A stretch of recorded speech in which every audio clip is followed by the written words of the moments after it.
Bonjour thérapeutes et thérapeuteux, j'espère que vous allez bien. Moi c'est Salim, j'accompagne les thérapeutes à développer une activité qui leur ressemble réellement. D'ailleurs, aujourd'hui j'ai reçu une question, donc c'est une petite discussion que j'ai eue avec une thérapeute qui a rejoint le groupe Facebook, praticien faites décoller votre activité. Praticien faites décoller votre activité, je vous mettrai le lien d'ailleurs en dessous si vous n'êtes pas encore membre.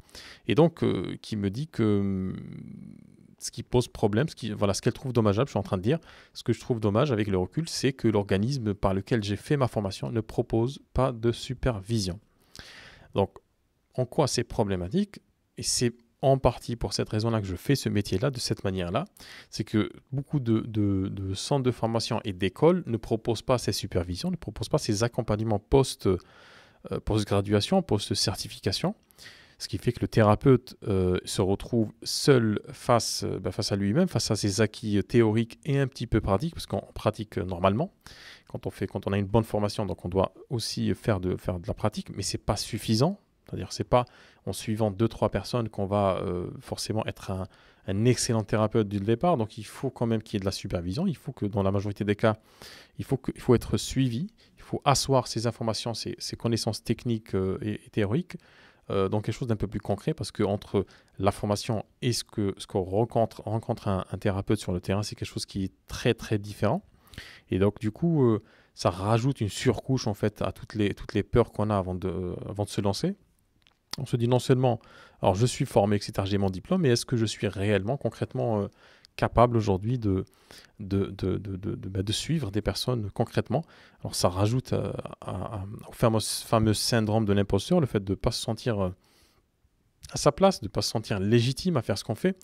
Et voilà, on va ruminer, on va tourner en boucle. Et magie de certaines écoles, de leurs propositions commerciales, c'est certaines écoles vendent de la supervision. C'est-à-dire qu'elles auraient pu, et c'est un des griefs que j'ai par rapport à certaines écoles, je ne vais pas les nommer, dans tous les domaines d'ailleurs, c'est que certaines écoles sont assez excellentes, elles proposent un accompagnement et un suivi et une formation complète.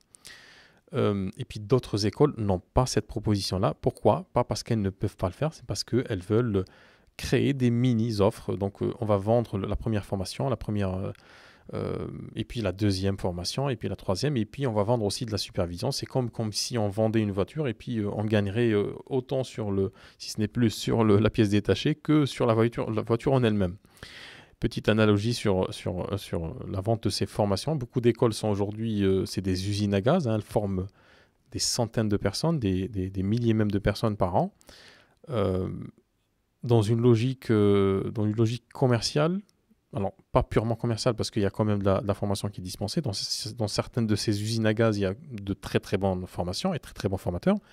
Mais la façon en fait avec laquelle ces écoles-là articulent leurs offres pose problème, dans le sens où les thérapeutes, beaucoup de thérapeutes, d'ailleurs ça explique en partie pourquoi 80 à 90% des thérapeutes ne vivent pas pleinement de leur activité, non pas qu'ils soient ou qu'elles ne soient pas bien formés, au contraire, c'est parce qu'ils n'ont pas, il leur manque une étape ou deux étapes. La première étape, c'est tout ce qui concerne l'exercice de son métier, de son art thérapeutique, c'est d'être formé, bien formé et formé, on va dire, de manière concrète, accompagner les personnes.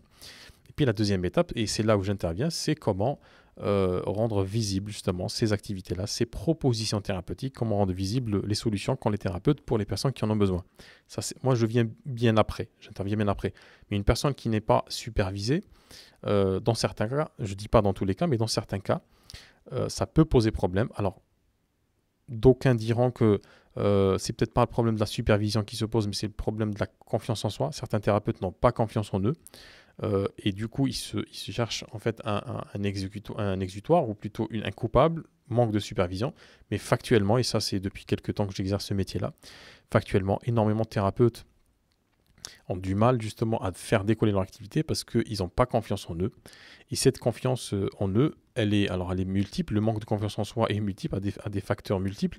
L'un des facteurs, je ne dis pas que c'est le facteur déterminant ou le facteur prédominant, mais l'un des freins, c'est justement ce syndrome de l'imposteur qui est nourri en partie par ce manque de supervision. Alors, quelle est la solution quand on veut développer son activité et qu'on sent qu'on n'a pas techniquement tous les outils? Ben, moi, je te conseille aujourd'hui, si tu es dans ce cas-là, de te renseigner. Il y a des écoles, il y a des associations qui proposent des supervisions. Il y a aussi des associations. On peut aussi prendre contact avec des thérapeutes qui sont en exercice, qui peuvent nous aider de manière gracieuse ou en contrepartie voilà, d'une contrepartie financière. Donc, le mieux, c'est de contacter des personnes qui ne sont pas forcément dans votre ville, parce que c'est un peu sensible de contacter une personne, de lui dire, écoute, est-ce que tu peux continuer à me former pour que je devienne ton concurrent, pour ouvrir en face de toi. Donc, certains thérapeutes ont du mal avec ça, chose que je peux comprendre. Ce que vous pouvez faire, c'est de contacter une personne qui n'est pas forcément dans votre localité et de lui expliquer quelle est votre démarche et que vous voulez parfaire votre pratique thérapeutique et pourquoi pas mettre en place des séances de supervision à distance, pourquoi pas à distance, ou en présentiel si vous avez quelqu'un qui accepte justement de vous prendre. Donc ne restez pas, le conseil que je vous donne, c'est que ne restez pas bloqué sur cette question-là, trouvez des solutions, essayez d'aller vers les autres, vers les thérapeutes. Il y a énormément, il ne faut pas dire la majorité des thérapeutes sont bienveillants, ils veulent faire avancer leur métier de manière générale, et tous les bienfaits de leur métier. Donc, rapprochez-vous de soit des organismes, soit des écoles, soit des associations, soit des personnes qui sont déjà en exercice, et vous allez voir que il y a beaucoup de choses qui peuvent être mises en place. D'ailleurs, vous pouvez poser vos questions soit sur le groupe praticien, faites décoller votre activité, ou sinon, il y a des groupes qui sont très dédiés à des thèmes très spécifiques, à des métiers spécifiques. Vous avez des groupes sur l'hypnose, sur la naturopathie, sur l'EFT, etc. Donc, vous pouvez poser vos questions et puis vous allez être forcément aiguillé vers une solution. Soit vers une solution de supervision, soit peut-être que vous avez de la bonne pratique, mais que vous avez juste un manque de confiance en vous qui vous fait voir ou qui vous fait voir ce manque de supervision comme la raison principale. Alors, c'est pour ça que j'aimerais toujours nuancer les choses, c'est que c'est peut-être pas forcément la bonne raison. C'est possible que ce soit la bonne raison, mais c'est pas forcément la bonne raison, dans le sens où très souvent on se cache derrière des épouvantails, des croyances, en se disant je n'ai pas ça, donc je ne peux pas faire ça. Donc, et en rentrant dans cette logique-là, on va chercher des boucs émissaires, et le manque de supervision peut être d'ailleurs une de ces causes-là. Moi, ce que je dis, c'est que peut-être c'est la cause, mais c'est possible que ce ne soit pas ça. Et si ce n'est pas ça, c'est toujours intéressant d'aller chercher un peu plus profondément pourquoi on a peur de se développer. Est-ce que c'est la visibilité? Est-ce que c'est le manque de confiance en soi? Si c'est le manque de confiance en soi, d'où il vient? Comment il s'exprime et comment il va s'exprimer plus tard dans nos séances. Donc, c'est des questions qui sont importantes à se poser. D'ailleurs, si tu as envie d'en parler, c'est en bas. Tu me laisses tes commentaires et puis on en discute de manière beaucoup plus directe et de manière bienveillante, joviale et directe.